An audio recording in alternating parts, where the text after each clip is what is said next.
निवडणूक निकालापूर्वी stock market संदर्भात केलेल्या वक्तव्याचा अमित शहांना फटका बसण्याची शक्यता। शहांच्या वक्तव्याबाबत इंडिया आघाडीचे खासदार आज सेबीकडे तक्रार करणार। सेबीकडे अमित शहांची तक्रार करण्यापूर्वी इंडिया आघाडीच्या खासदारांनी शरद पवारांची भेट घेतली। सिल्वर ओक निवासस्थानी ही भेट घडली आहे। शिवसेना खासदार आणि तृणमूल काँग्रेसचे खासदार अमित शहा यांच्या विरोधात सेबीत तक्रार करणार। संजय राऊत यांची माहिती। बाळासाहेबांच्या विचारांशी बेईमानी करणाऱ्यांनी वर्धापन दिन साजरा करू नये, खासदार संजय राऊतांचं वक्तव्य। चोरी चपाटीनं वायकरांचा विजय, त्यांनी आम्हाला शिकवू नये। रवींद्र वायकर डरपोक, ईडी आणि सीबीआयला घाबरून ते पळाले, संजय राऊतांची टीका। मुंबई उत्तर पश्चिम मतदारसंघाचे खासदार रवींद्र वायकरांनी घेतली राज ठाकरेंची भेट। उत्तर पश्चिम मधील मतमोजणी वादानंतर वायकर राज ठाकरेंच्या भेटीला। याच आठवड्यात राज्य मंत्रिमंडळ विस्ताराची शक्यता।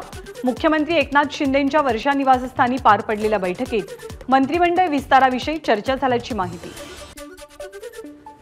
आपल्याला सरकारमधनं मोकळं करावं या देवेंद्र फडणवीसांच्या मागणीवर आज भाजप कोर कमिटीच्या बैठकीत चर्चेची शक्यता। बैठकीत कोणता निर्णय होतो का याकडे लक्ष। आज दिल्लीत भाजपची बैठक। बैठकीसाठी उपमुख्यमंत्री देवेंद्र फडणवीस, प्रदेशाध्यक्ष चंद्रशेखर बावनकुळे, मुंबई अध्यक्ष आशिष शेलार हजर असतील। लोकसभेच्या निवडणुकीत भाजपला अपेक्षित यश न मिळाल्यामुळे तसंच आगामी विधानसभा नजरेसमोर ठेवत भाजप कोर कमिटीत चर्चेची शक्यता। याचबरोबर राज्यात काही महत्त्वाचे बदल होण्याचीही चर्चा। आज दिल्लीत भाजपच्या कोर कमिटीची बैठक। बैठकीला पंकजा मुंडे उपस्थित राहतील। बैठकीकडे विशेष लक्ष। दिल्लीमध्ये महाराष्ट्र भाजपच्या नेत्यांची महाबैठक।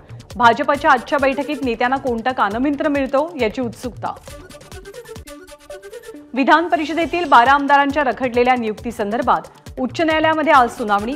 नियुक्त्या मार्गी लावण्याच्या प्रक्रियेत सरकारनं खोडा घातल्याचा ठाकरेंच्या शिवसेनेचा आरोप।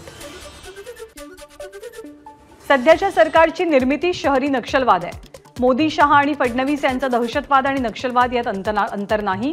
सामना वर्तमानपत्रातनं हल्लाबोल। ओबीसी शिष्टमंडळ मुख्यमंत्र्यांना भेटणार नसल्याची माहिती। ओबीसी आरक्षण बचाव संयोजन समितीचा निर्णय।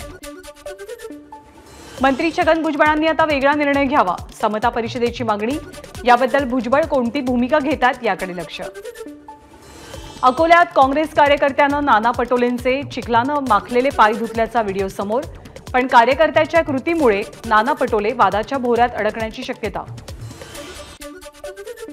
तिसऱ्यांदा पंतप्रधान झाल्यावर नरेंद्र मोदी आज पहिल्यांदाच वाराणसीला जात आहेत। मोदींच्या दौऱ्याकडे देशाचं लक्ष। नरेंद्र मोदी वाराणसी दौऱ्यादरम्यान काशी विश्वनाथाच्या मंदिरात पूजा करतील, तर गंगा आरतीतही सहभागी होतील। पीएम किसान सन्मान निधी योजनेचा 17वा हप्ता आज शेतकऱ्यांच्या खात्यामध्ये जमा होणार। देशभरातील 9 कोटींपेक्षा अधिक शेतकऱ्यांच्या खात्यात प्रत्येकी 2000 रुपये जमा होतील। रायबरेलीची खासदारकी कायम ठेवण्याचा राहुल गांधींचा निर्णय। वायनाडमधनं प्रियंका गांधी लढणार। काँग्रेस अध्यक्ष मल्लिकार्जुन खरगेंची घोषणा।